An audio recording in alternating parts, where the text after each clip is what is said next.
Hello everyone, welcome back to Vasoprat. I'm Alok Anand and today we are going to start with new subject that is human resource management, and it was requested by lot many students. So we are going to start this by introduction to human resource management, and we will be discussing what all things we are going to study in this unit. Now आज हम human resource management को पढ़ेंगे और उसके introduction part को पढ़ेंगे, और इस यूनिट में हम क्या क्या पढ़ने वाले हैं वो चीज हम डिस्कस कर लेते हैं.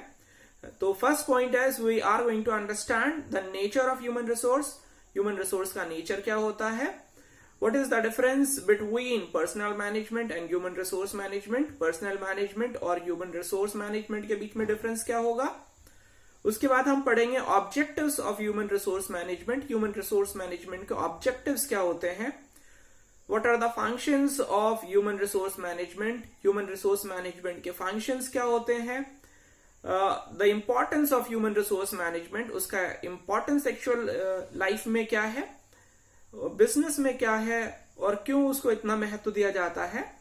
Then we will understand the legacy of human resource management. Human resource management जो है कैसे है, क्या है, इसके बारे में डिटेल में थोड़ा पढ़ेंगे. And then we will be discussing the highlights, the future challenge that is put before human resource management. Human resource management में जो फ्यूचर में चैलेंजेस आने वाले हैं और ह्यूमन रिसोर्स को क्या क्या चीजों के द्वारा चैलेंज फेस करना पड़ता है in day to day life, वो भी हम डिस्कस करेंगे. और आखिरी में हम करेंगे कि एक्चुअल रोल क्या होता है ह्यूमन रिसोर्स मैनेजमेंट का किसी भी एक कंपनी में. तो ये सारी चीजें इस यूनिट में हम कवर करेंगे. तो first we will be starting with the definition. Scott has defined human resource management as the process that looks after the operation which are primarily concerned with relationship of management with employees to employees relationship, and the development of employee and the group, and thereby overall development of the organization. तो Scott कहते हैं human resource management का वो अंग है, वो हिस्सा है जो क्या चीज देखता है, जो ये देखता है कि मैनेजमेंट का रिलेशनशिप जो है एम्प्लॉयज के साथ कैसा होना चाहिए.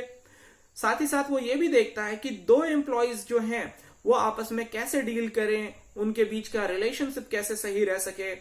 और इन सब प्रोसेस के दौरान वो दो मेन चीजों को फुलफिल करने की कोशिश करता है, दैट इज इंडिविजुअल के जो गोल्स हैं वो ह्यूमन रिसोर्स जो है फुलफिल करने की कोशिश करता है. जो इस भी एक्सपेक्टेशन के साथ, जिस भी गोल के साथ कोई व्यक्ति ऑर्गेनाइजेशन से जुड़ता है तो उसका वो गोल फुलफिल होना चाहिए, तभी वो ऑर्गेनाइजेशन में रहेगा. तो फर्स्ट ये भी लुकआउट करना है. और इसके बाद वो ये देखता है कि इन सब के फुलफिलमेंट के दौरान जो ऑर्गेनाइजेशन का गोल है वो पीछे नहीं रहना चाहिए. तो ऑर्गेनाइजेशन का गोल जो है इसके साथ साथ जो है फुलफिल हो जाना चाहिए. तो ये दो अल्टीमेट गोल जो है वो कवर अप करता है human resource management.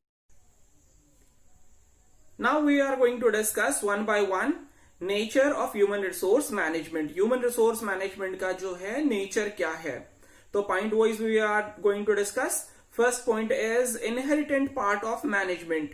Inherent part of management का मतलब होता है कि ये मैनेजमेंट से अलग नहीं है. जब भी मैनेजमेंट किसी टॉपिक को, किसी मुद्दे को डिस्कस करेगा तो वहां पर ह्यूमन रिसोर्स को डिस्कस करना इंपॉर्टेंट हो जाता है, उसका इंपैक्ट डिस्कस करना इंपॉर्टेंट हो जाता है. सपोज कर लेते हैं एक प्रोडक्ट का लॉन्च हो रहा है, तो वो प्रोडक्ट में कौन सारे लोग जाएंगे, कौन उसके ऊपर काम करेगा, कितने लोगों को किस काम के लिए अलॉट किया जाएगा, किस काम के लिए किसको अलॉट किया जाएगा, कौन लुक आफ्टर करेगा फाइनेंस को, कौन लुक आफ्टर करेगा सेल्स को, ये सब ह्यूमन रिसोर्स जो है डिस्कस करता है. तो it is inherent part of organization. इसको ऑर्गेनाइजेशन से, मैनेजमेंट से अलग नहीं किया जा सकता है. Second is it is pervasive function. Pervasive function का मतलब होता है ये हर पार्ट में, हर स्टेप में, हर डिपार्टमेंट में, हर लेवल पे ह्यूमन रिसोर्स जो है मौजूद है. मतलब समझ लेते हैं अगर टॉप मैनेजमेंट की बात करें तो वहां पर भी ह्यूमंस हैं, ठीक है, वहां पर भी रोल एलोकेशन है, पार्ट एलोकेशन है। उसके बाद अगर मिडिल लेवल मैनेजमेंट आते हैं तो वहां पर भी ह्यूमंस हैं, वहां पर भी रोल एलोकेशन है, कौन क्या करेगा, कौन कैसे करेगा, ये है। और लोअर लेवल पे भी अगर आते हैं, वर्कर के लेवल पे भी आते हैं, तो वहां पर भी ह्यूमन है, वहां पर भी ह्यूमन रिसोर्स इन्वॉल्व है। तो ये परवेसिव फंक्शन है, हर जगह इन्वॉल्वमेंट है इसका। Third is basic to all functional area. जितने भी फंक्शनल एरिया हैं एक ऑर्गेनाइजेशन के, उसका ये बेसिक है, क्योंकि ultimately organization is run by humans and we cannot separate human from organization. तो ये हर जगह पर बेसिक फंक्शन के तौर पे यूज होता है। Fourth point is it is people centric. People centric का मतलब होता है द प्राइमरी ऑब्जेक्टिव और the primary goal of human resource management is to look after human और टू लुक आफ्टर पीपल। तो उसका सारा फोकस जो है पीपल के ऊपर है। पीपल को कैसे ज्यादा से ज्यादा फैसिलिटी प्रोवाइड की जाए, कैसे उनसे ज्यादा से ज्यादा काम लिया जाए, कैसे उनको प्रॉफिट का मैक्सिमम हिस्सा दिया जाए, कैसे उनसे मैक्सिमम प्रॉफिट निकाला जाए, ये सारा ह्यूमन रिसोर्स का काम है। नेक्स्ट काम पर्सनल एक्टिविटी और फंक्शन। पर्सनल एक्टिविटीज और फंक्शन का मतलब होता है ये पर्सनल लेवल पे डील करता है, इंडिविजुअल लेवल पे डील करता है, इंडिविजुअल को टास्क असाइन किए जा रहे हैं। And next is it is continuous process. yes, human resource is continuous. You have to look after people, you have to look after worker, you have to look after management, and you cannot in any condition get rid of it. आप किसी भी time human resource से अलग होकर नहीं सो सकते हैं, अलग नहीं जा सकते हैं। And the last point is based on human relation.